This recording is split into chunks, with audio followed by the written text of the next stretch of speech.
Don't touch that dial. We are going live.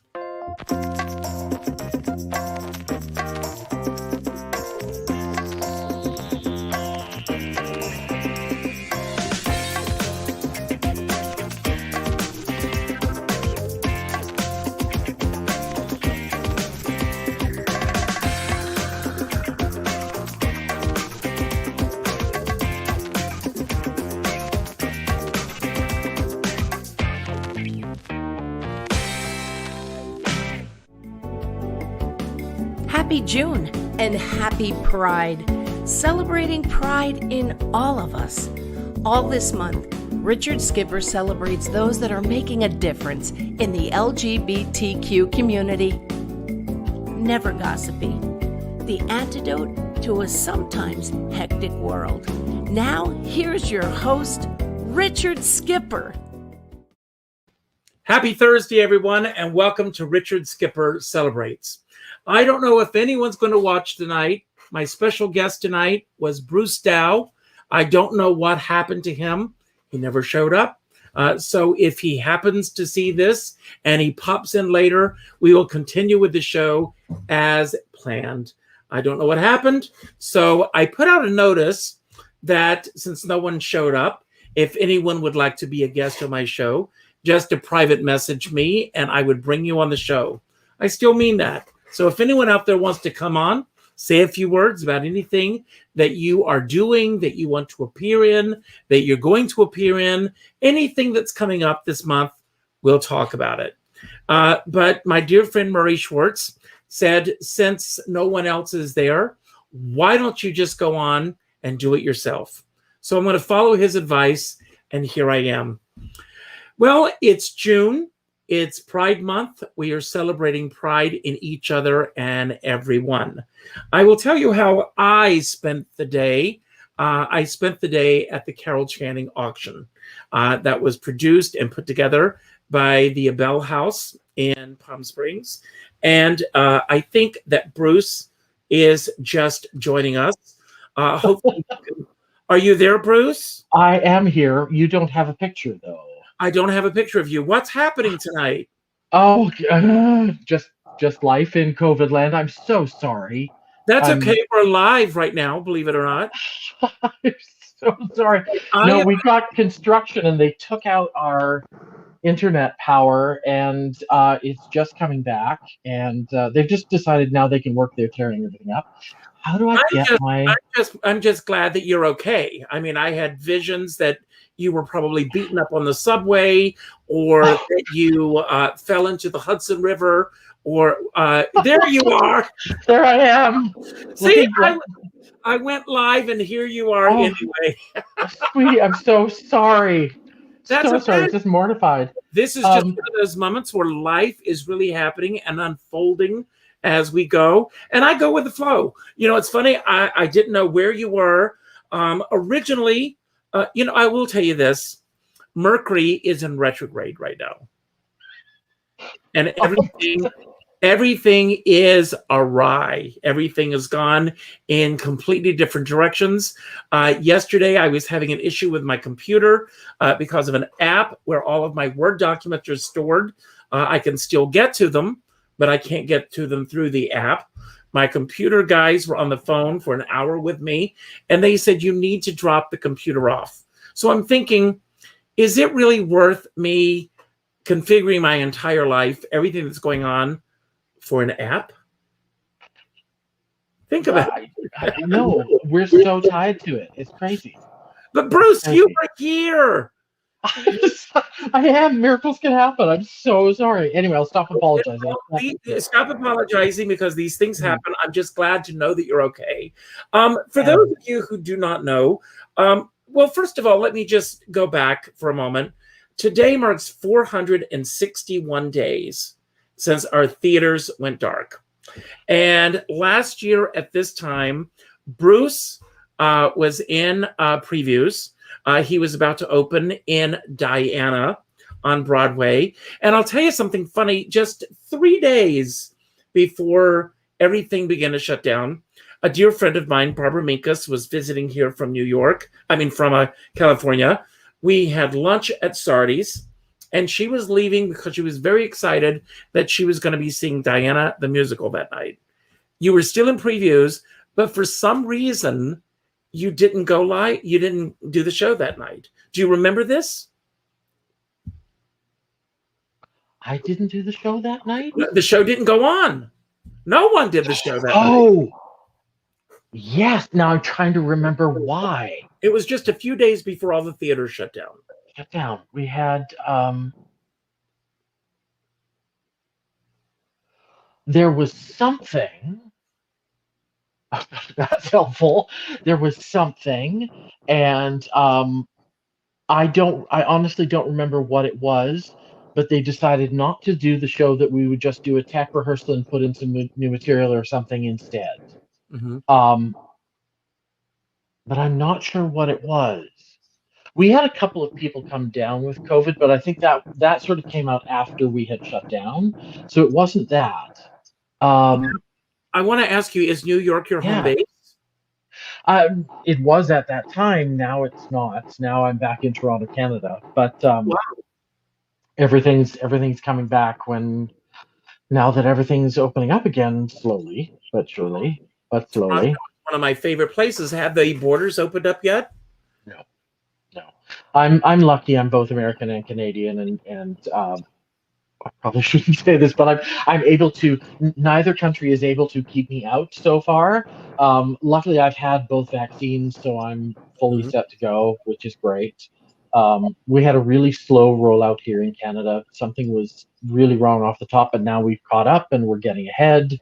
Mm-hmm.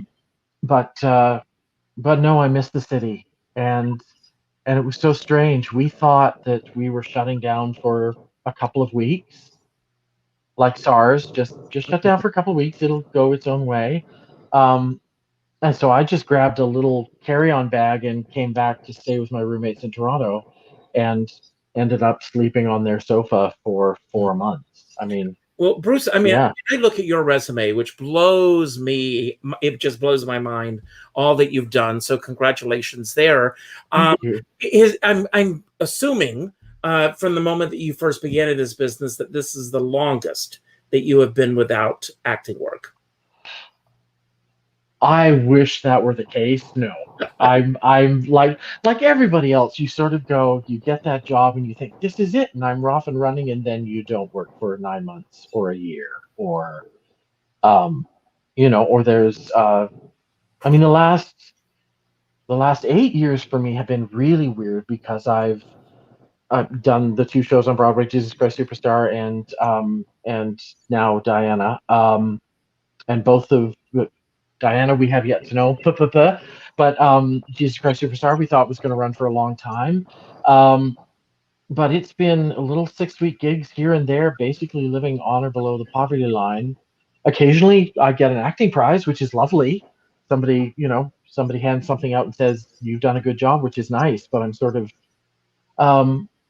it sort of brings to mind that whole thing that was happening in Britain, which I wish we could get going here, of getting artists a living wage. Mm-hmm. So that we're not living this way in our middle years, going from gig to gig and being hopeful. Well, I'm glad that you bring this up, because most people assume, even with the greatest names in show business, not that I'm saying that you're not one of those, because you certainly are. I'm certainly not. No, you're very sweet. But just say thank you. Thank you.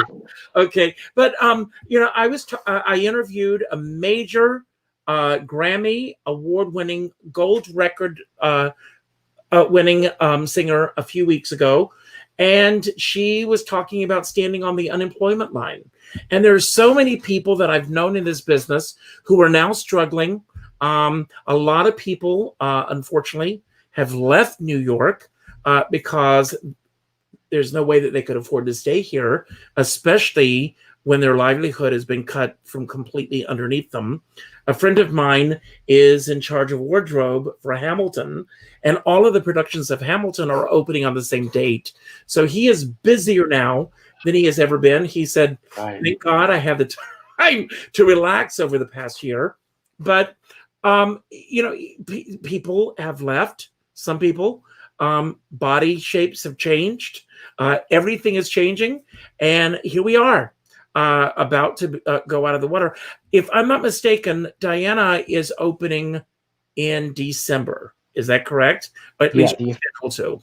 The official opening date is December 1st. I think they're starting performances sometime mid-end of November. So we have yet to get an official date for coming back, but it's all in the works. Your company did something very unusual, I think, by the standards of Broadway and everything. You went into a studio and you filmed the show, and we are still waiting for it to come up on Netflix. Do you know anything about that? It comes out on Netflix on October 1st. So I'm hoping it will be great advertising for the Broadway show. That people will go, oh, I saw that. I'd like to see it. That was an amazing undertaking. I'm still in awe of that. We shut down in March.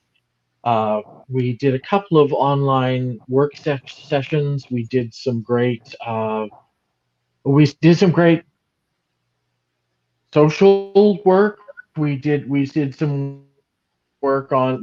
They brought us together to do some classes in implicit racial bias training and things like that, which was just incredibly moving and important for us as a company to work together. And then all of a sudden they gave a call and said, a couple of weeks we'll fly you down to New Jersey and put you in a hotel, and we're going to do this. And they locked us all up and filmed the show for Netflix. And I don't know how our producer Beth Williams and Frank Marshall just kind of pulled strings and made it happen. And it was wonderful. It was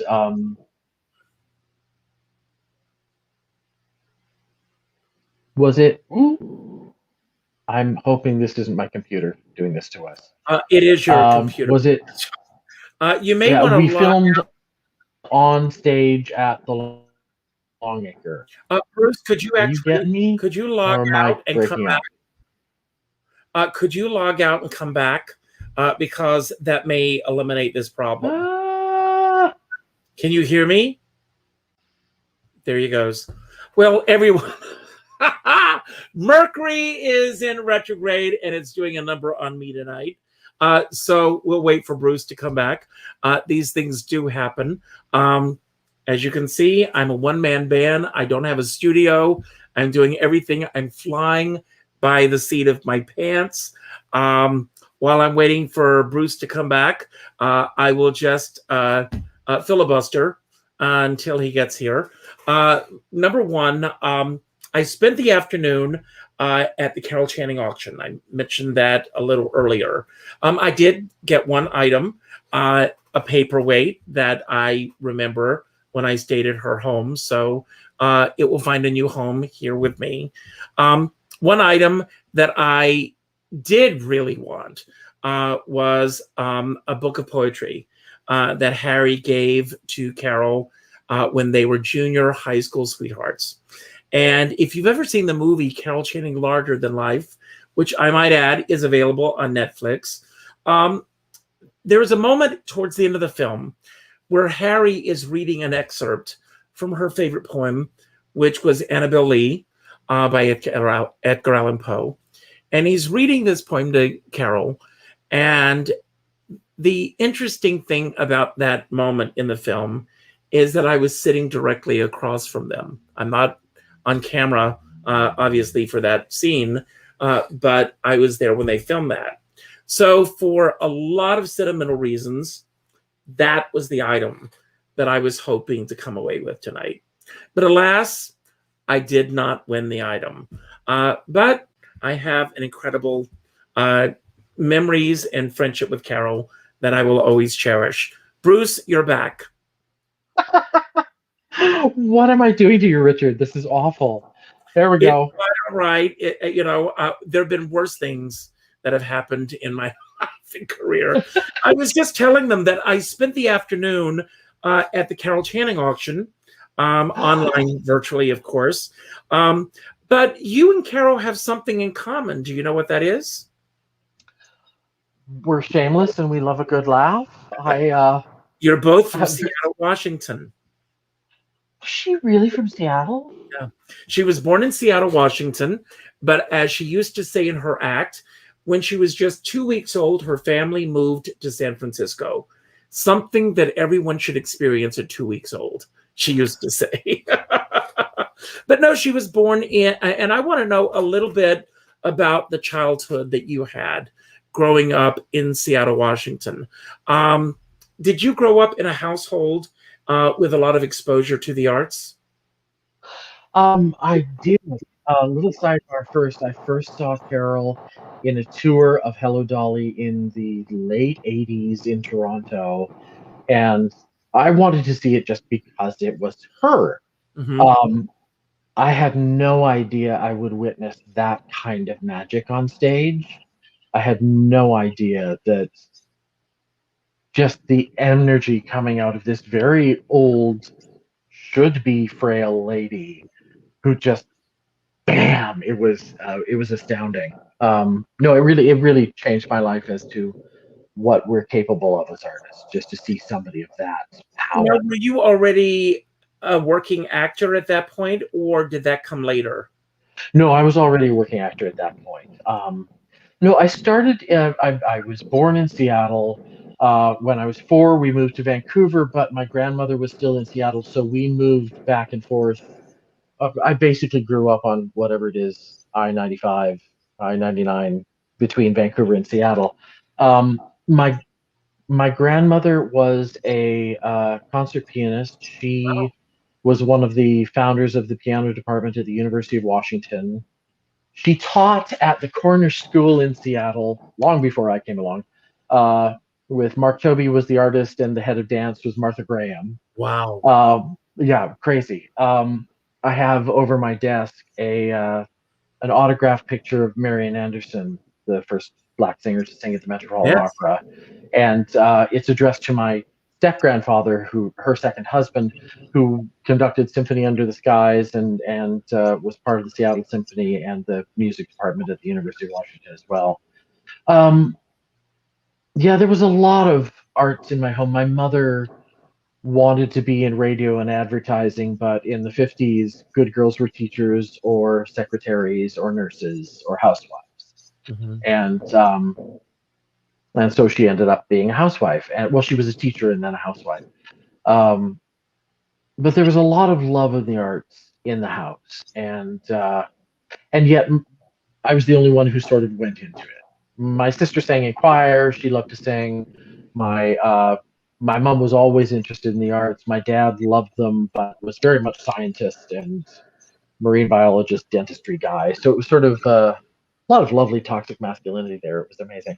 Um, very healthy for a little artsy child growing up. But yeah, no, came from a very, surprisingly, now that I think of it, artistic household. Mm-hmm. And they always wanted me to be a lawyer or a teacher or something like an actor. Sweetie, teaching in front of a class is almost like acting, and being a lawyer is almost like acting. But once they realized that I could kind of do it, they were very supportive. Mm-hmm. Yeah. So, what was the deciding factor for you? When, I mean, it's one thing to say this is a fun thing to do. It's a completely different thing when you say this is the career path that I'm going to take. What was that moment like for you? Can you recall that? It was very early, which was very strange. It would have to be late 60s, so I was still under 10 years old. And I love it. Later, when I worked at the Stratford Festival, people would say, "Oh, I remember seeing Martha Graham or, Alec Guinness or somebody like that performing," and then I knew I wanted to be an actor. Mine was Yvonne Craig, Batgirl, on the Batgirl Oh, TV show. I think you and I are around the same age. So I think that we both, grew up with those same images. You're holding up way better than this fuzzy wombat is. Right. But you're adorable. let me ask you, we are celebrating Pride, so anything goes here. Right. As you were watching Batman and watching these shows on TV, did you want to be Batgirl? Oh yeah. Oh yeah. The fact that she did everything that Batman and Robin did, but in those little kitten heels Right. and with the little flip of hair and just was so sleek and sassy. I just thought that was unbelievable. Mhm. And there was so much. I was never attracted to violence as a little boy, and so many of my friends would play really rough, and I just didn't understand why that was fun. Mhm. Um, but she could conquer the bad guys with pow, with a kick, and and just like go in and do it. And it was like, okay, that I get. She's doing what's right. She's being forceful and strong. And yet there was grace and style to it, and So never a hair out of place. I'm going to quiz you right now. Name the 3 cat women. Oh, um, uh, Eartha Kitt, of course. Julie Newmar and Lee Merriweather, who I actually met in later years. Her husband was somehow associated with the Stratford Festival, and the two of them kept. And she was another one that I remember meeting, and at that point she had to be in her late 60s, probably maybe a little older, I don't know, but oh, the elegance of that woman, Mhm. the just you know when you see somebody who's just comfortable and confident and staggeringly beautiful and ageless, it just doesn't matter. And did you grow up in a television household? We were my family would probably say we were very anti-television. I was very much addicted to television. It was um, my father was a great man and very loving in his own way, but he could also be very volatile. So my escape when he came home was to plant in front of the television. It was sort of like your dad's coming home, clear out, and I would go and I would sit in front of the television. And it's an addiction I still struggle with today. Mhm. There's that sort of I like the sound of something in the background going on. Or after a day's work, you just sort of want to go "Bee," and just watch something Right. that isn't going to affect me in any way emotionally at all. Well, you're certainly Uh, describing my life, both then and now. So we're on the same wavelength with that. I also grew up in that kind of a household, and the world of television was what I escaped into. As a matter of fact, I grew up in the late 60s and early 70s watching television variety shows, and that was the show business that I wanted to be a part of. oh, Carol Burnett, nothing like it. And were Sonny and Cher in the 70s, or were they? Yeah, they would have 60s, 70s, 70s. 71, Yeah, actually 71. 71.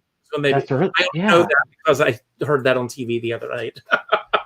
Um, no, and Donnie and Marie, and all the Andy Williams Christmas specials, and all of those variety seasonal holiday specials were huge. I mean, the amount of times I go back for those songs just to Mhm. pull them out of the hat. So as you're beginning to discover this world, were there outlets for you in terms of being able to play, act, either in school or community theater? Where did those outlets begin for you? Um, they began a lot just at home. Uh, my sister was only 3, 4 years older, but she was more sort of socially out there than I was. I always good with people, but I preferred my time alone. It very much an introvert. I love performing. I love getting out doing it. It's fun, but then I need to go crash and hide and recharge the batteries. Um, but a lot of play acting alone in my own building worlds. We had a huge apple tree in the backyard that I would go up and climb in, and I would sit and sing because I had the same voice as Julie Andrews at that day. So I could sing all the beautiful treble stuff. I'm sure the neighbors thought, what is wrong with this weird little gay kid? Uh, but there was that. Then I did get involved with everything performance at schools. I would try to get my friends to put on shows. Um, I could perform at schools. I expressed an interest in performing professionally as a child or doing community theater. That was very much frowned on. I could Mhm. do shows at school. That was it. And so I did all the school plays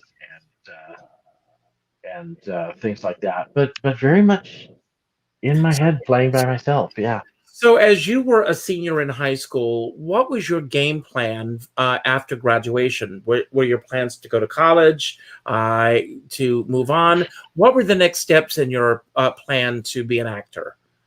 My family was very much a university focused family. So it was expected that all of the children would go to university.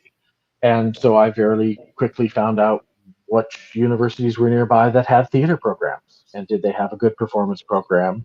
And oddly enough, the University of British Columbia in Vancouver, my mom had attended in the 50s and she knew of the theater department. And so I got involved with that. The idea was get the BFA and then get out there and perform. Hmm. Um, but once I finished the BFA, I didn't want to be an actor anymore. Um, Now, were your parents on board with your decision to want to pursue a career? I don't think I gave them much choice. I don't think there was. I don't think there was much. Uh, they used to say I used to just say no, thank you, and they couldn't argue with it for some reason. But they say, well, why don't you take a class in this? They're like, no, thank you, and no, I'm just doing the theater thing. I think they saw at that point because I started performing at the university pretty early on, and they had seen my performances at school. I think they realized there was something Hmm. going on that was worth allowing to a certain degree, and they also were really supportive of the idea, or it was their idea that your undergrad degree was in whatever you wanted, and then your next degree was what you were going to do Hmm. if Hmm. you were going to do And that. did you need to go to college, or did you go to college while you were still living at home? I went to college while I was still living at home. It Hmm. was literally a bus ride away, and mom and dad had split up at that time. And my sister was off in nursing school, and I wish I'd moved out Hmm. now, looking back.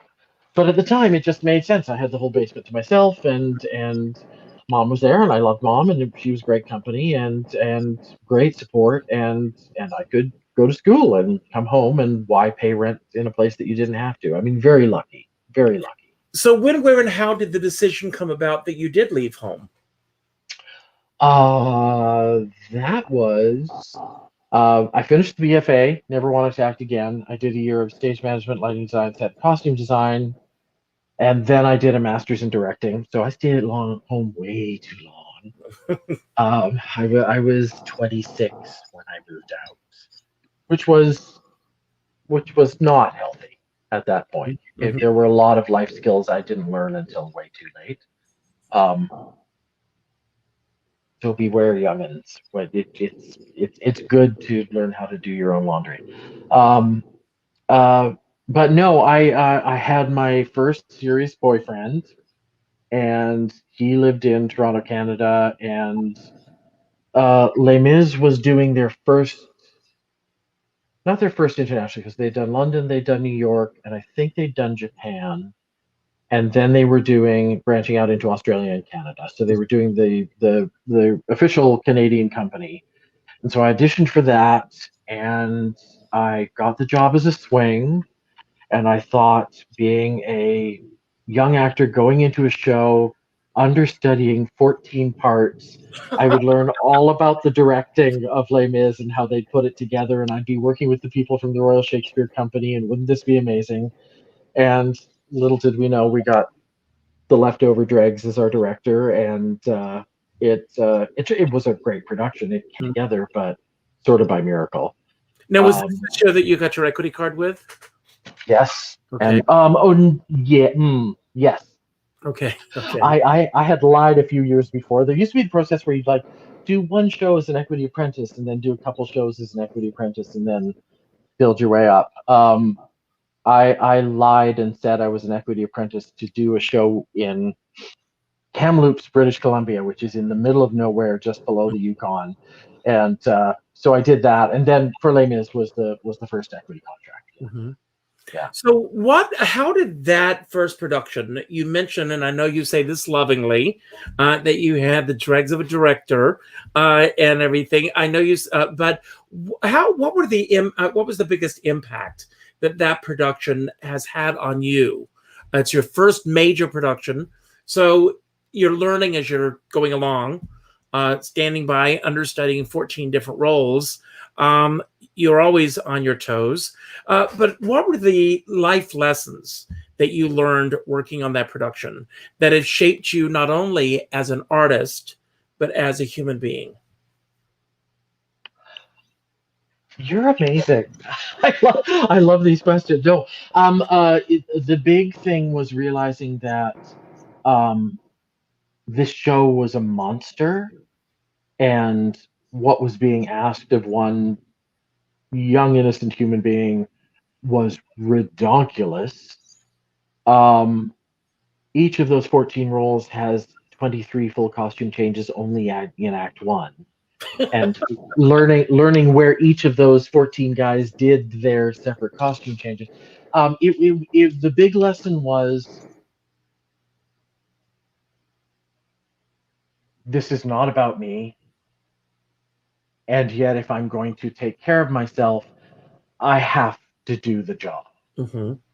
And it was, I learned what the life lesson meant later, but at the time I learned that I'm either going to be eaten alive by this, or I have to do this. And so I became meticulous about notes and tracking everyone and following the show. And yeah, the big lesson was, it wasn't about how do I feel about playing this scene. Just do the scene and get on to the next one, and be ready to switch parts if you have to. You mentioned earlier that when you were first acting, that you were really wanting to be a director. You've also taught. Which of those hats fits you the best in terms of comfortability? Is it the director's hat? Is it the teacher's hat? Is it the actor's hat that you prefer to wear? I think I'm still figuring that out. I love the director and the teacher hat. Mm-hmm. I think when I finished the BFA, it wasn't that I didn't want to act anymore, but I was more interested in the whole production. Mm-hmm. More than just my part. Actors would come off stage going, "Oh, I really was in that moment and I really felt it," and I go, "That's great, but what's happening with the lights and why is that doing that?" You know. I've fortunately, I've had enough work as an actor that I've only been able to branch out into the other two when I've had the chance. I love teaching because I love meeting young artists where they are. Mm-hmm. If you can have a student that has an incredible skill set, but if they're not pushing themselves, or they think they're already there, getting through to them that they have more they can do than they can even imagine is terribly exciting. Mm-hmm. Almost more exciting is if you have a student who doesn't have the incredibly strong skill set, and you see them make that personal step with the material, and they are blown away by what they're capable of doing. That to me is the most inspiring experience. No, going back to Mm-hmm. Go ahead. I'm sorry. Go no, ahead. and I was just gonna say, director's hat is kind of in that land. I love directing and working with students, and I've directed a number of professional shows, and it's been great. I dealing with the crazy actors is never easy for anyone, whether you're a fellow actor or you're a director, and that's And what do you consider a crazy actor? oh, God bless. I've only worked with a handful. I've got to say, literally, after 1,010 years in the business, there's literally one hand of people who given the choice, I just would pass on that project. Um, uh, it's for me, it's the ones who have lost sight of the work. And that's really funny because a lot of them talk about how important the work is, but they're not actually talking about the work. They're talking about themselves. Mm-hmm. It's it's it's people locked in a process. I Mm-hmm. have look at your little smile. It's that I No, need this exactly in what order. Oh my gosh! And you just go, well, why don't you just try it? Why don't you just try something new? Or um, it there's a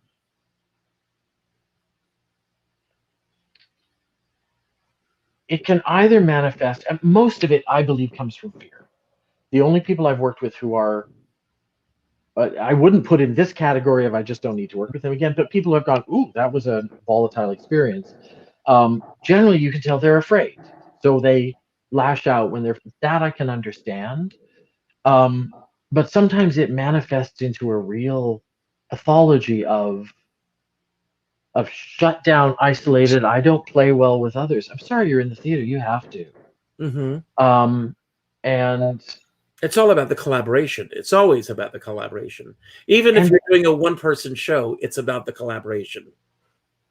totally, totally. No, I mean, the accompanist is one of the two hands of the team.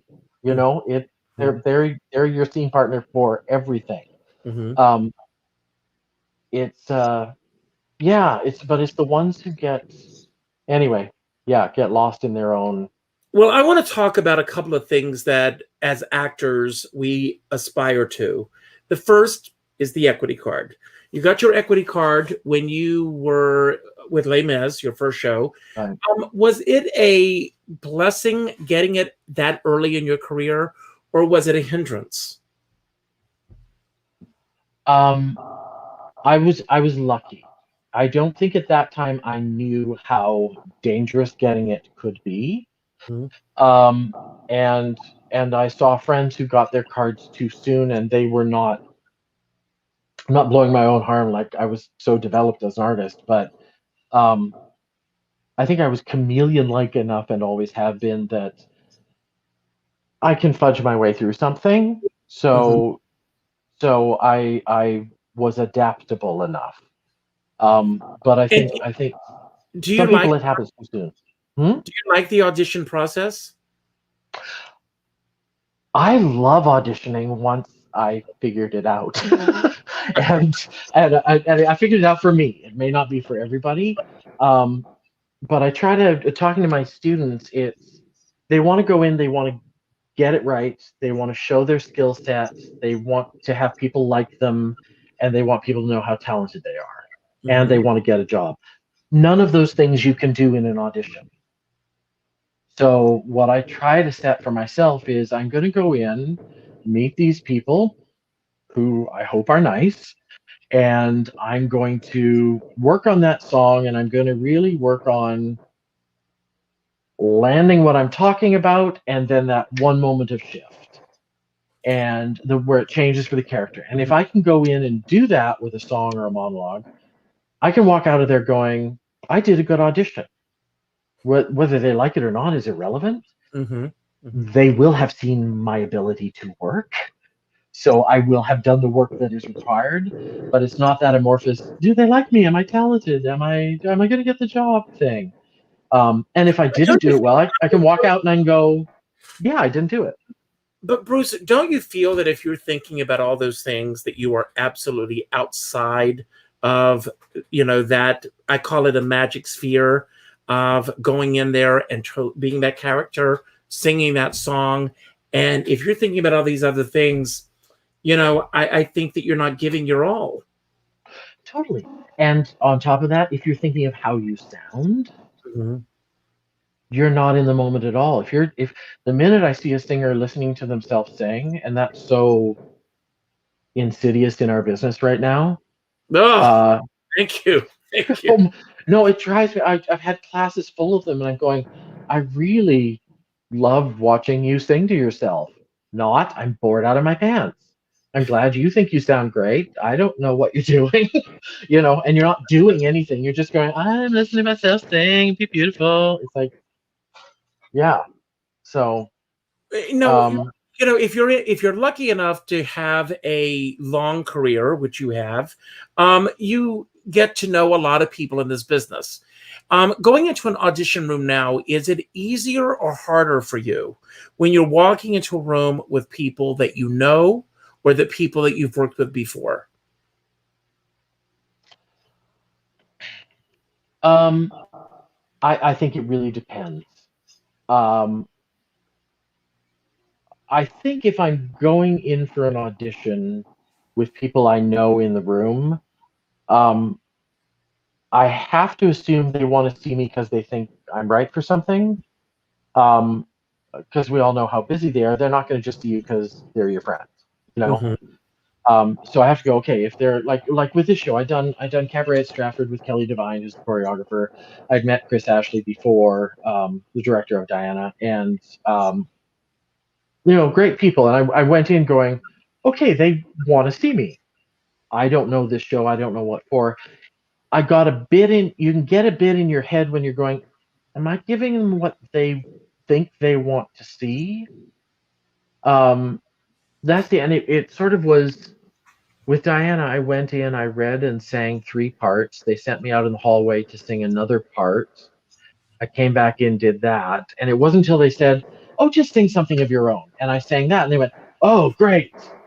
But I hadn't been able to hit that yet because I was trying to figure out what they wanted, which again is suicide for them, No, no, it as you is. know. Yeah. Well, I want to talk about the other aspirational thing that most actors in this business aspire to, and that's Broadway. And you made your Broadway debut in Jane Eyre. When you opened in that show, did it meet the expectations that you had imagined, or was it completely different from what you imagined? Um, Two things. Uh, Particular to that show, um, I'd been with it for almost 5 or 6 years. It had done some stuff in the States, then they did the production in Toronto, then it died, then they did it in La Jolla, and then it died again, and then they ended up, something happened with Broadway. Um, and through that period of time, just my personal opinion, I think the show we had in Toronto was a much more interesting show. It was completely sung through. It was Jane would walk into the room, the maids would set up the room, they'd sing what she was thinking. It was a really unique Mhm. experience. By the time we got to Broadway with producers' inputs and stuff, it had turned into a two-hander with dialogue and songs. And it still had some glorious moments, Mhm. um, but that was an experience. So when we opened, I was like, I still love these people and I love this show. I don't know how it's going to do. We'll see. Broadway itself, I think, is the question you're asking. Uh, and Jane is the best example of that. We moved in, whatever show had been in before us had died. They hadn't been able to move the set out, so it was in the basement. That was the summer we had a huge rat infestation in New York. So they came in and they killed all the little rats in the theater, but they couldn't get their little rat corpses out from under the set in the basement. And our set was too big, so we had to cross through the basement. So here you are on Broadway at the Brooks Atkinson Theater. Everyone, I hope you're paying attention. and and the whole building backstage stank of rotting rat. And there were 8 of us in a dressing room the size of my kitchen, and I'm in a small one-bedroom apartment. Um, I've always described Broadway to students as Newton's third theory of physics. For every action, there is an equal and opposite reaction. So for Mhm. every opening night with stars, and our opening night for that was sponsored by both Clicquot Champagne. I can't remember which art gallery it was held in. It was gorgeous. You're on the 50th Street subway platform, jumping so that the rats don't run over your toes. It's Broadway is an illusion. Mhm. It's it's the best illusion in the world, and it's the most fun, but it's also the most grotesque and the dirtiest old rental theaters in the world. And Well, you bring up a very interesting point because right now, theaters are starting to open. The rollout begins on September 14th, I think it is. How do you feel that theaters are going to come back after COVID in the same spaces that they've always been? How much work can they actually do to bring us up to where we need to be as far as the safety and protection of the actors? I think we're already seeing it that, like it or not, beliefs or politics do not matter.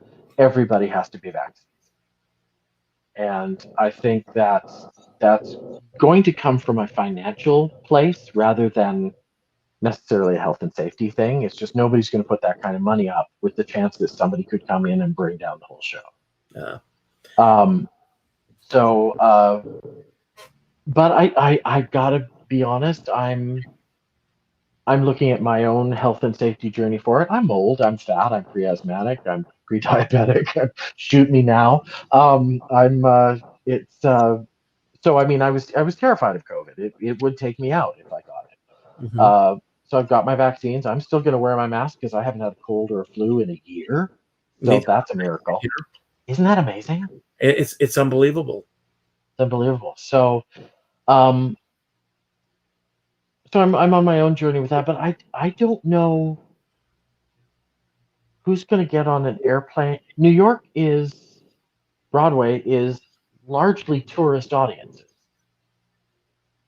So who's going to get on an airplane to sit next to a stranger, to fly 2+ hours, to stay in a hotel that you don't know, to ride an elevator with people you don't know, to sit in a theater next to people you don't know, to watch a show?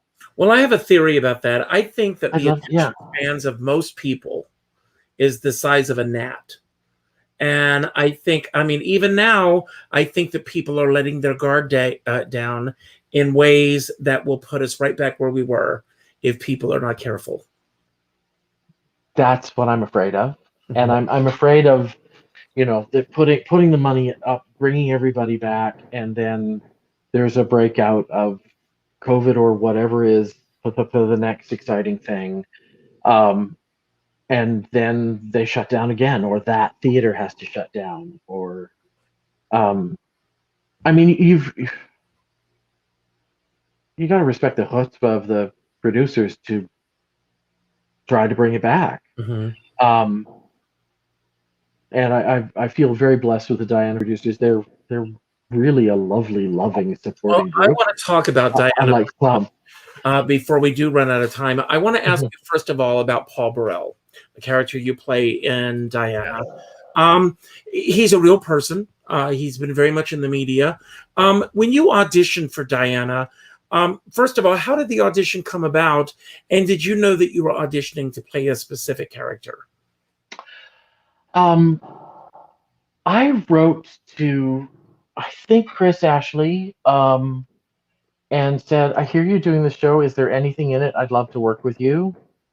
I think I had my agent follow up, and then we're doing calls in New York. Come on down, read for Diana's father, read for Paul Burrell, read for...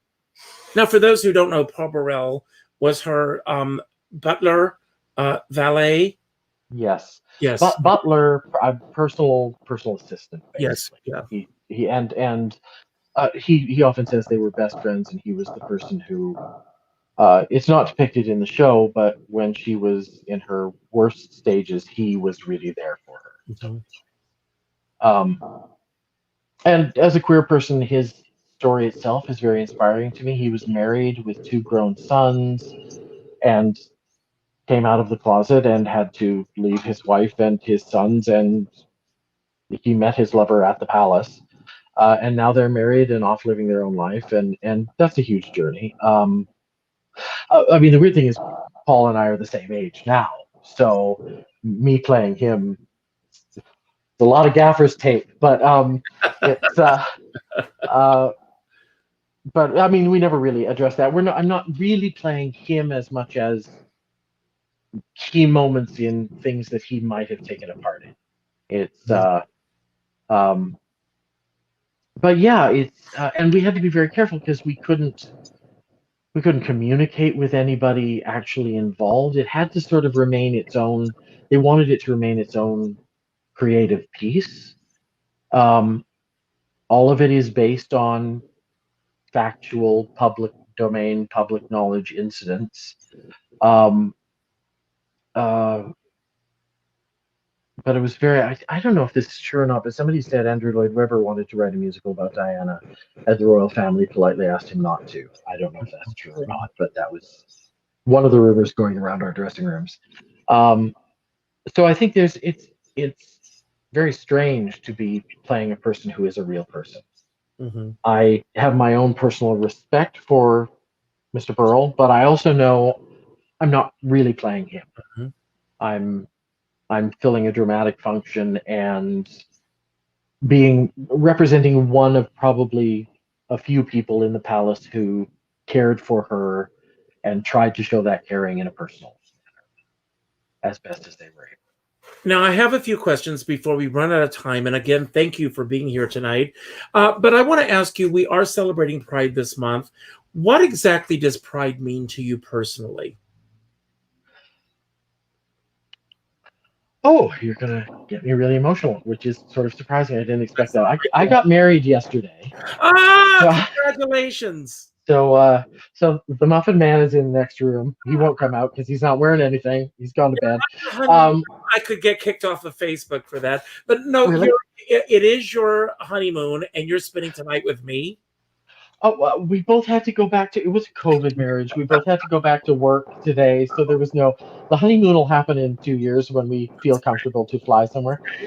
No, I mean I remember being a little queer kid in Vancouver, and I remember one of the first gay prides and marching across the Burrard Street Bridge with my friends, and it meant something. It was the beginning of people standing up and saying, it was the first time I could ever imagine saying, I am who I am, and respect that. Mm-hmm. And you don't have to like it, you don't have to advertise it, but just respect me.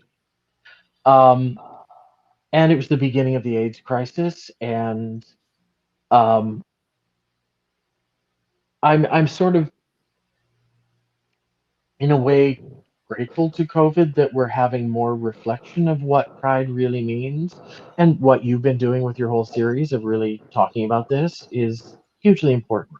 Thank you. Because it kind of it means the world, Richard. It's kind of, you've seen it. It's become the wear your booty shorts and throw the beads, and it's like, sure, everybody loves that. I don't know if I have booty shorts, but I should get a pair.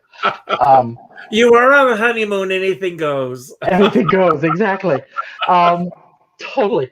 But getting back to the essence of what it is, and as an American who has lived a lot of his life in Canada, but as an American, it astounds me that we are the land of the free and the home of the brave, and yet we're still trying to define what it is to be free and be a human deserving of rights. Yesterday, just everyone, if you're not paying attention, yesterday the Supreme Court sided with the Catholic Church that LGBTQ parents can be turned away, or people from the LGBTQ plus community who want to be parents can be denied that right.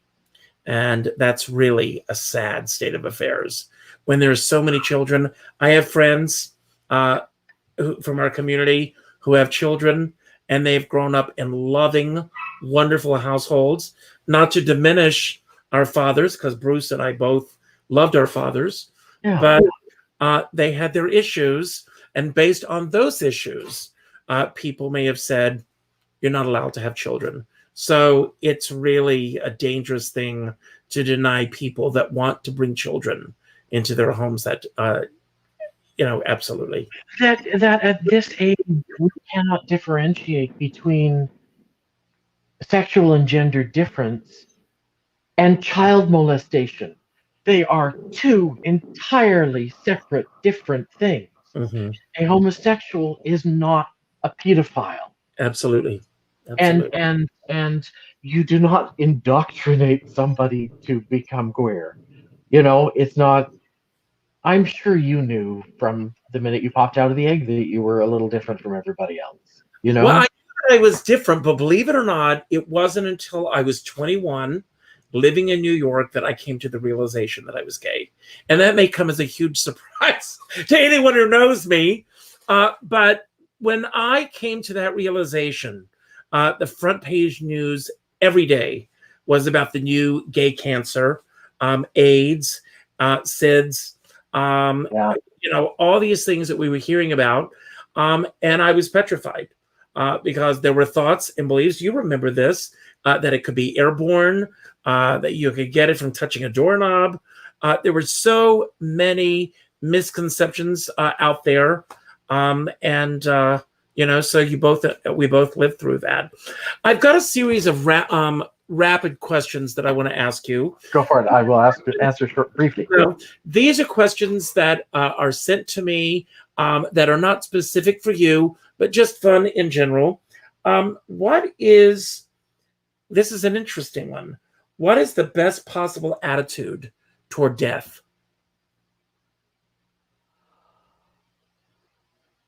It's going to happen.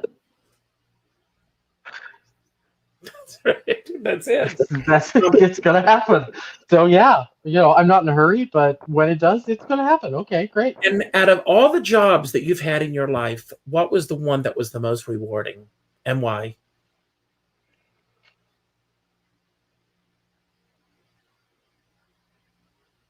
I'm going to avoid the question, not to avoid it, but simply to say I had an amazing experience that the tour of Gentleman's Guide to Love and Murder came through Toronto, and the young lead actor in it, and I'm just killing myself because I know him so well, and the name is slipping out of my head.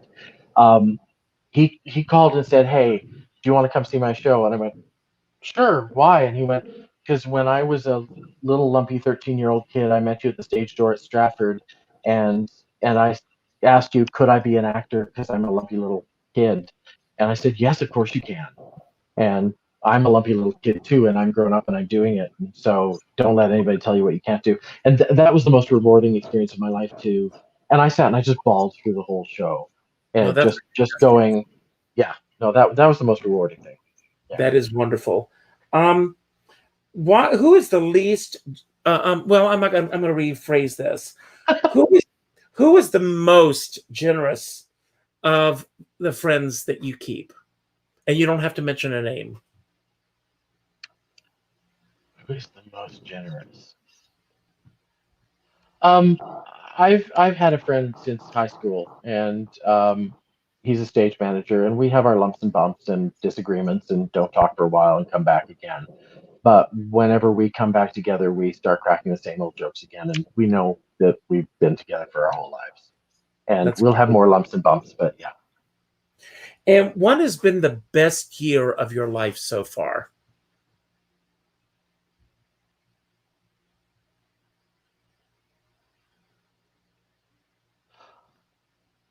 I'm going to say this last one, which makes no sense whatsoever because it was incredibly hard. But I was doing a show on Broadway. It disappeared. I ended up crashing on that friend's couch for 4 months. I went back to university to study psychotherapy and spiritual care in a master's degree, did a first year of that, moved in with my partner, got married, and now everything's changed yet again. So it's the most remarkable year. Best year of my life. I probably need more space to reflect on. Wow, that's great. What is the shortest time that you've ever spent between gigs?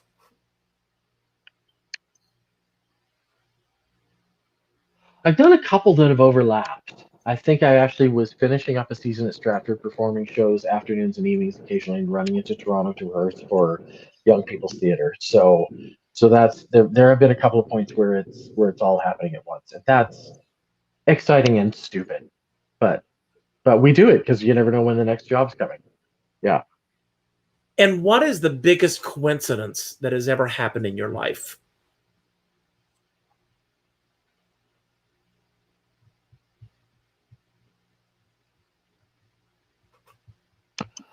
I don't know if I've had any.